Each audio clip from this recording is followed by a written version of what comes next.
I grew up Protestant. Most of the people around me did too.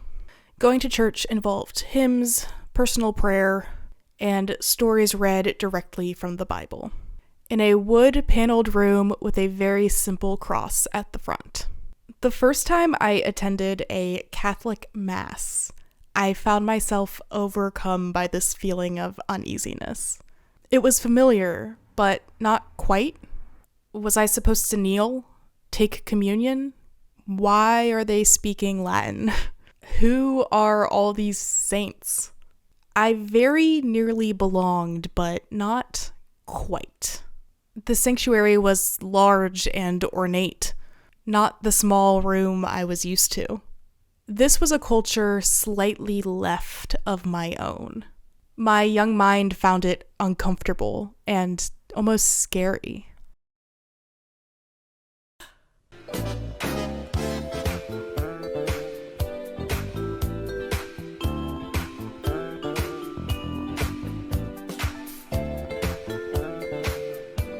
And all I've got to offer is sensitivity, intelligence, and charm.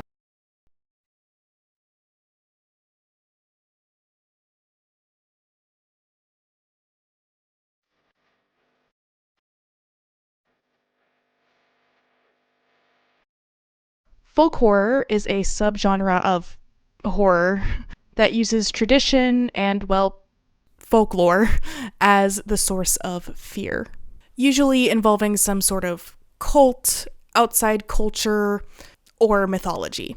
In folk horror, you typically see an outsider stumbling into a group they don't belong to, with strange customs they don't understand. This results in alienation and oftentimes danger. Hey, this is Benny. 1973's The Wicker Man is kind of the quintessential folk horror. Oh, no, not the bees! Not the bees! Ah! Sergeant Howie is a devout Christian police officer who finds himself dropped into a remote pagan society in the Scottish Isles. Sergeant Howie is confident that his worldview is the correct one, and he outright rejects and even mocks the traditions of the society he finds himself trying to exist alongside. In his daily life, Howie belongs to the in-group. White, male, British Christians. What was that? British? British. In it. However, on the island of Summer Isle, he is decidedly an outsider. Howie finds a lot of comfort in the idea that his traditions are right. His primary fear throughout the film is losing that rightness to the pagan influences of the island. In fact, he chooses to stay on the island in hopes that he can convince the townfolk to abandon their ideals and adopt his. Today, this remote island in the Indian Ocean is the focus of an investigation. Where is American missionary John Chow's body? This morning, 7 people, including fishermen accused of taking him there, are under arrest. More may be under suspicion. Blinded by the comfort of his perceived place in the universe, he fails to realize that his rightness is what makes him wrong in the eyes of the citizens of Summer Isle. And his refusal to accept their different way of life is what leads to the ultimate danger of the film. Sergeant Howie ends the film paying the ultimate price for insisting that there is only one right belief system, in a context where many rights might exist.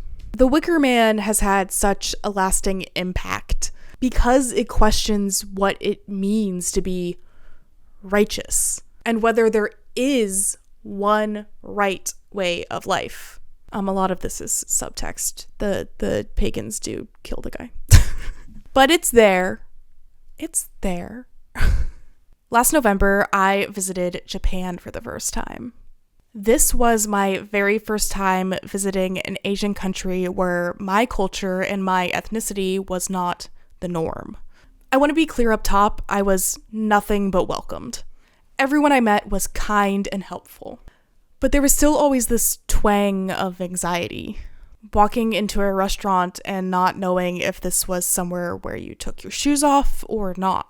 Trying to remember to put cash on the tray at convenience stores, not hand it directly to the clerk. Feeling eyes on me as I wandered into more residential areas, places where I clearly was a foreigner. As a white American, this particular flavor of otherness was not something I'd ever experienced before. Taking special note of the correct ways to behave at temples and shrines, I wanted more than anything to blend in, to inherently know the customs, to not offend anyone. But this seemed to be impossible. I would never be a part of the in group. 2016's The Wailing is about a lot of things. Family, stereotypes, culture, and more. In the story, another cop, Jong-gu, folk horror really likes cops and clergymen. Something about being stand-ins for the status quo or something, probably. Anyway, he investigates a series of mysterious deaths that have occurred in a remote Korean village, following the arrival of a strange Japanese man. Many residents believe that this Japanese man is the source of all of this death, even going so far as to claim that he's an evil spirit. This evil spirit theory is supported by the arrival of a shaman named Il-gwang, who almost immediately substantiates the claim. However, when a Catholic priest is also consulted, he denies the claim, pointing out the xenophobia often found in small towns like this. Like I said, there's a lot of different conflicts in this film. I'd argue that the two main sources of tension come from ethnic and religious differences. The traditional shaman and the priest come from opposing sides, with opposing beliefs about what's right. The Japanese man is largely ostracized because he doesn't follow the same traditions as his Korean neighbors. The film does an excellent job of making you, the viewer, question who to believe. Who decides what makes up the culture of any given country? The UN Human Rights Committee has urged the South Korean government to do more to protect the rights of minorities. At its headquarters in Geneva on Thursday local time, the committee members said South Korea still lacks protective measures for the nation's sexual minorities and foreigners married to Koreans. I usually don't mind spoiling things, but I really want to keep the ending to this one to myself, because you should really, really watch it. The Wailing is an absolutely incredible piece of folk horror. I come from a pretty rural juror. The rural juror has a limited release next week. I come from a pretty rural family. Small towns, farms, local dive bars. You get the picture. We hail from the kinds of places that still had smoking sections in restaurants well into the 2010s. My entire life, I have also always dreamed of living in New York City, and have been living that dream for the past 7 years. In those 7 years, every family gathering has been met with, "When are you leaving the city?" You know, I met someone who used to live in New York, then they moved out to the country, and they're so much happier. Be careful. You know it's not safe there. The thing is, I love living in the city. My lifelong suspicions that I would thrive here were correct. Nothing has honestly ever felt more right. But with that right feeling also comes the feeling of no longer fully belonging to my home culture. 2015's The Witch, or The Vavitch, follows a Puritan family in the 1630s, after they're banished from their settlement over a religious dispute. The family is terrorized by seemingly supernatural forces, and the blame quickly turns to their oldest daughter, teenager Thomasin. And I knew that. Thomasin is at the age where she is starting to become her own person. She's in the space between girl and woman. Her younger siblings, who are still firmly a part of the in-group of the family, join the Thomasin pile-on as a way to express their own rebellion. The fear of dissent within the family unit and culture is what drives the horror of The Witch. The Witch. The tension between individual desire and familial expectations. What happens when the folk traditions you're caught violating are your own?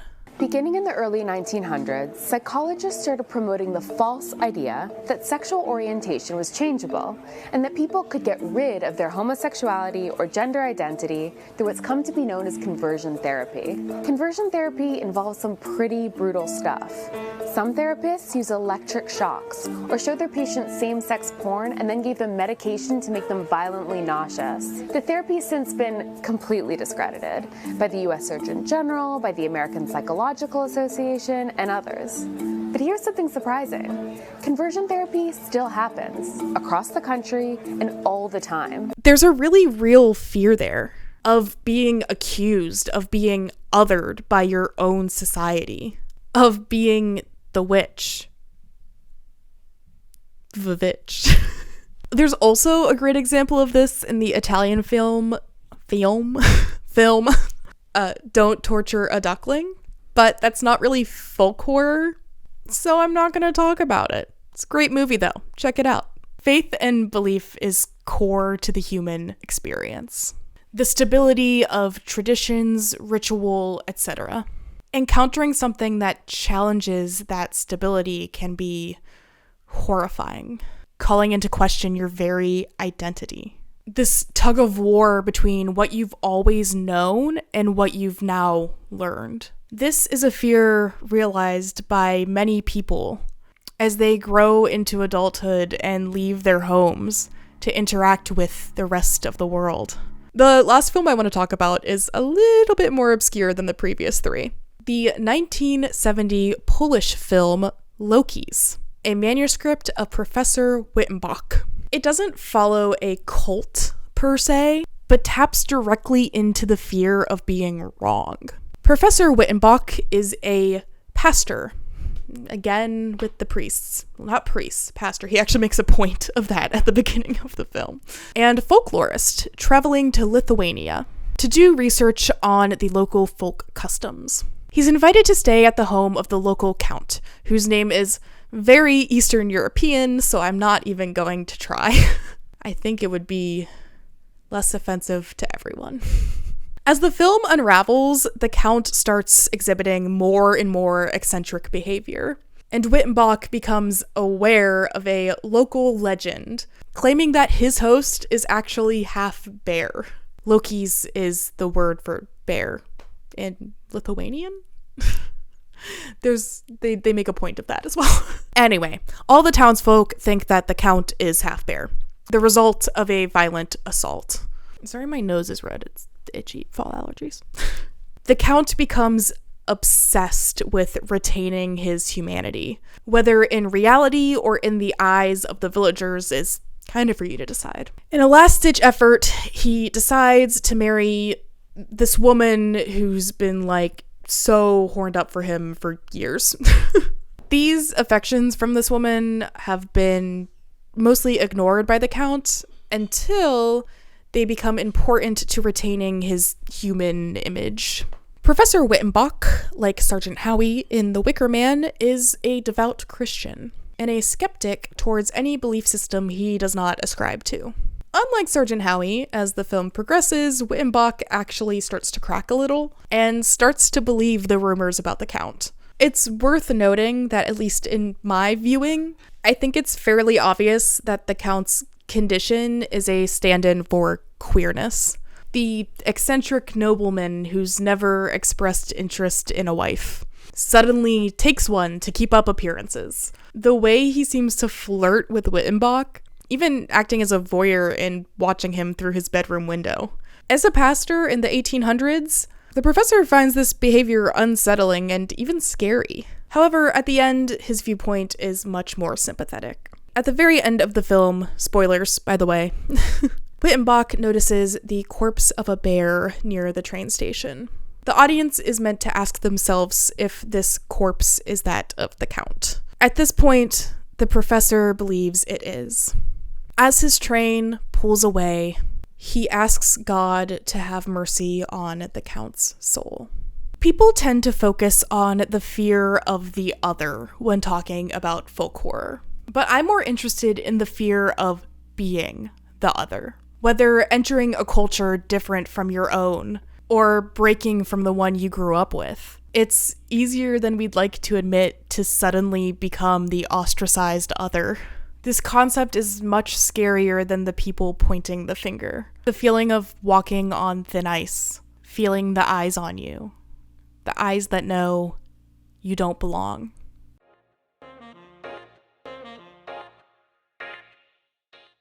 Hi guys, I hope you liked this spooky month video, and I hope you're liking these kind of more relaxed style vids. Folk horror is a topic that I find really interesting, and I really liked writing this. If you would like to see more videos like this, you can hit that subscribe button, or if you would like to support the channel, you can become a patron. There's a link in the description, or buy some merch. That link is also in the description. And if you didn't like the video, you're not from around these parts, are you? Bye.